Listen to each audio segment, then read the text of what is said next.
Nagsampa ng kasong kidnapping ang government prosecutor na si Joseph Apaw laban sa self-confessed hitman na si Edgar Matubato at isang individual na nagngangalang Sunny Custodia. Ito ay kaugnay sa umano'y pagdukot sa suspected terrorist na si Sally Macdum, 17 taon na ang nakalilipas. Noong nakarang linggo pa inihain ni Apaw ang kaso sa Panabo City Regional Trial Court sa Davao del Norte. Anya, nakahanap siya ng probable cause para agad na sampahan ng kaso ang dalawa sa korte.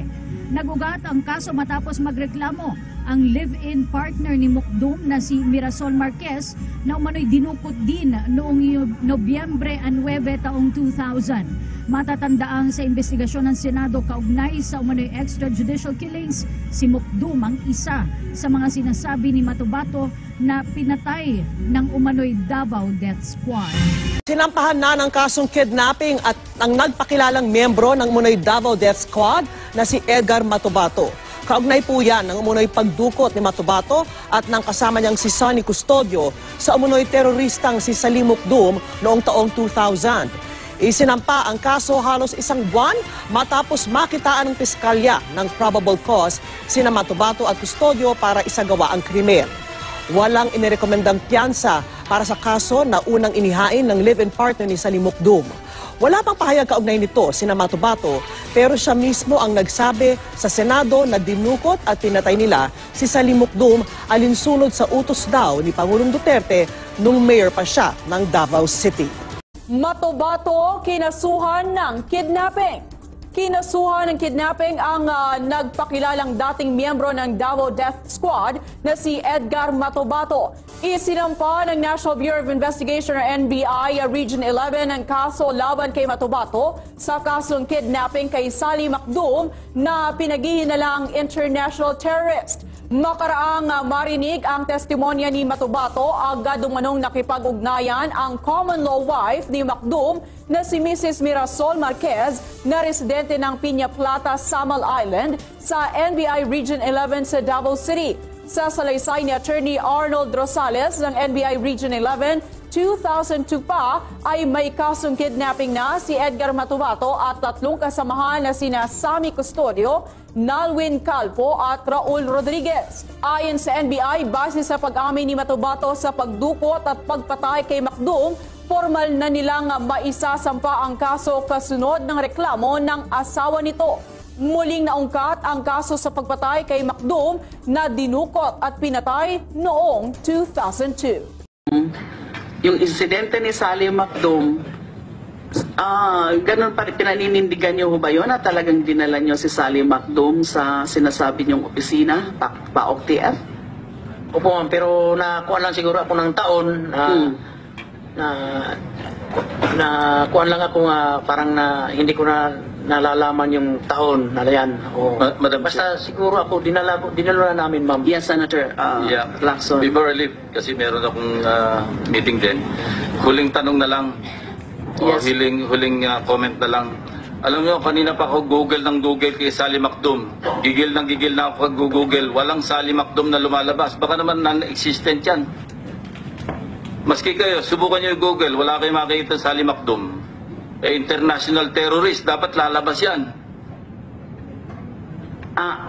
Ganon ho ba? Sino ho bang nagsabi sa inyo na international terrorist o pinaghihinalaan lang siyang international terrorist? Sino ho ba nagsabi sa inyo? Kanyas ma'am, yung inuli namin sa itaas ng palengke ng Samal Island Garden City. Sa Island Garden City of Samal. Sila Scanias ang nagsabi na si Sally Macdum ay international terrorist. Opo ma'am. Naniwala po kayo doon? Opo ma'am. Okay, yung pagpatay kay Sally Macdum, pinaninindigan niyo ba yun na meron kayong pinatay na tao ng pangalan Sally Macdum? Opo ma'am, kasi pinailan ako ng kaso ma'am ng kidnapping kang Sally Macdum. Hindi ko sila tinuro, parang inako ko rin.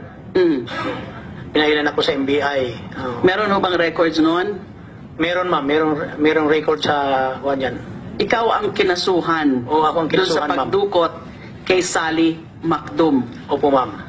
We will also request in due time the subpoena Pero yun na nga ho, yung advice ko sa inyo, alalahanin nyo ho ng gusto kung anong taon po ito.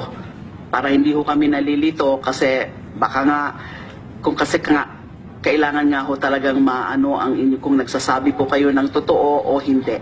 Di ho ba? Oo po, ma'am. Okay, so next, Thank you, Madam. Nung CAFGO ho kayo, may pinapatay na ho kayo? Bago kasi sabi ninyo, 1988 pa kayo naging bahagi ng Lambada Boys. At sabi nyo, 1988 to 2013, pumapatay na ho kayo, di ba? Sabi nyo, libo-libo, halos 1,000 ang namatay sa Davao City. Tama ho ba? Opo, opo. Ikaw mismo ho, ilan ang pinatay ninyo? Ilan ang pinaril po ninyo? Sa akin lang, 1988 ang umpisa hanggang 2013. Ilan po yung nabaril ho ninyo? Kaya na siguro mga 50. Mga 50. Ilan po ang kilala ninyo doon? Alam nyo ang pangalan, binaril nyo, kilala nyo yung pangalan. Ilan po doon sa 50? Siguro ang mga kilala ko lang, siguro mga 3 lang siguro. Mga 3 lang? Etong pong sinabi nyo po na si Agent Hamisola, pinatay po. Andun ka ba kayo nung pinatay siya? Opo, opo. Paano siya, saan ho siya pinatay? Yung pinatay si Amisula, aksidente lang yan, kaya nakabalabag yung sasakyan niya, yung pick-up doon sa daanan. So may operation kami, merong kidnapping sa Davao, parang hindi nakakadaan yung mga sasakyan. Kaya nagalit si Major Pabo. Pagalit, pagtingin nga may baril si Amisula, bumunot si Major Pabo. Binaril ni Fabo si Hamisola. Hindi nakabaril, naunahan man siya. Naunahan siya. Oh. Naunahan ni Fabo si Hamisola. Di si Pabo ang naunahan. So namatay din si Fabo? Hindi, buhay. Buhay. Pero nabaril siya? O mga kamay lang. Kaya Buhay pa ba ngayon si Fabo? Opo, retired colonel si Pabo. Nasa Davao pa ho siya? Nandoon sa Davao. Opo. Ito naman ho kay Salim Macdum, andun ho din, sabi ninyo, nandun ho kayo nung dinukot ho siya.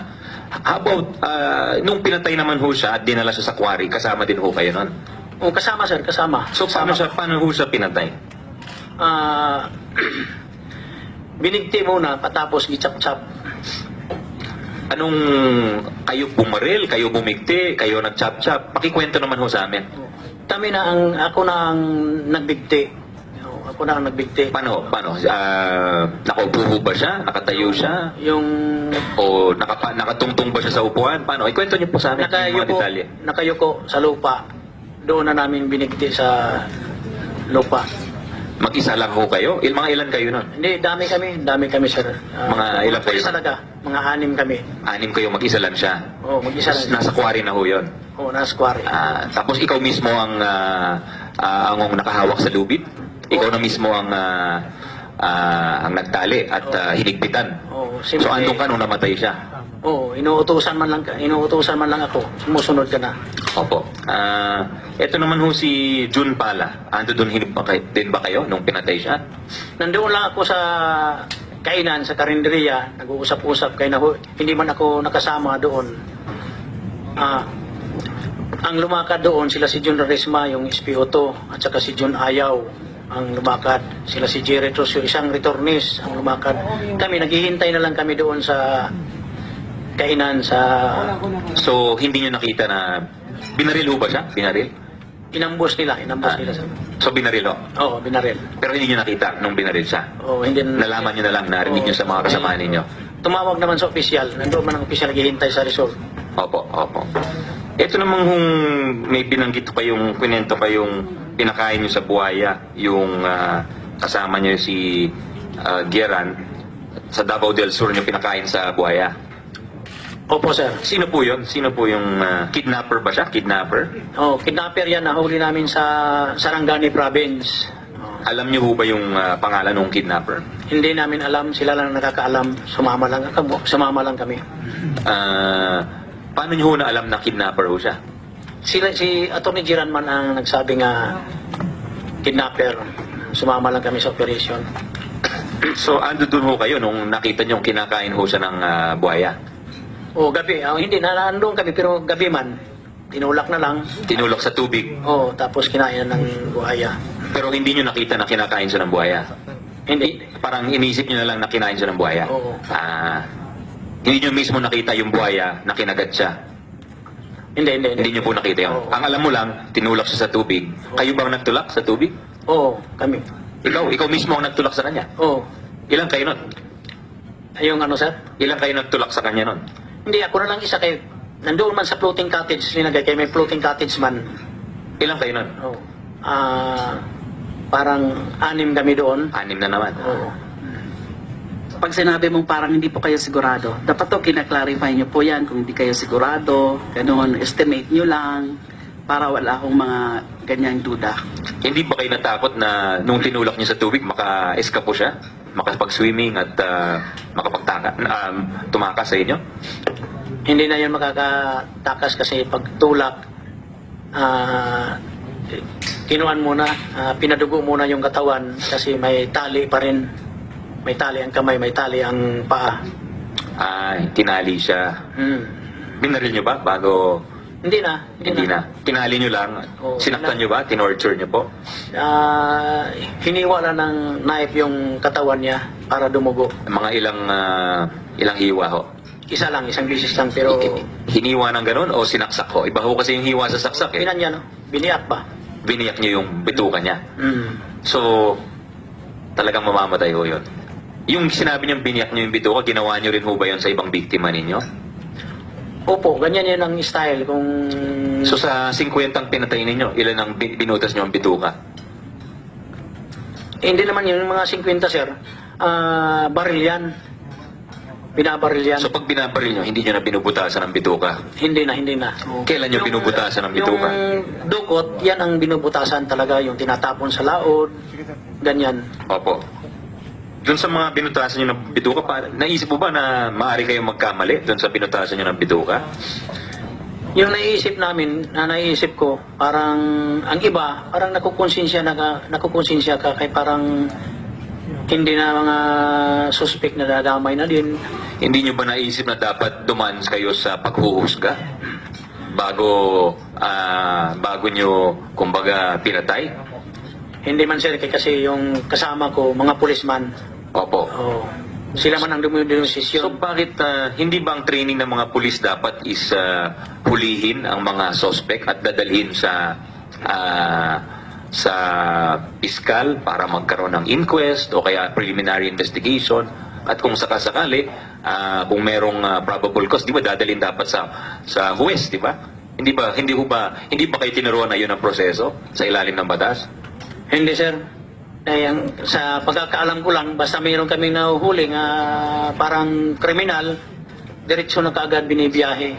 So parang kayo nang naging huwes. Parang pakiramdam nyo, nung panahon na yun, pakiramdam nyo tama ang ginagawa ninyo. Ako, parang nagkakamali din ako, sir. Parang nagkakamali din kami.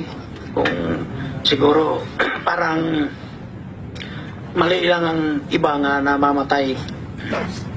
So, nagsisisi ka na ba ngayon dun sa ginawa ninyo? Opo, sir. Kaya nga pumunta ako dito. Parang gusto kong malaman ng taong bayan para yung mahinto na yan nga patayan. Sabi niyo tinorture kayo noong 2013.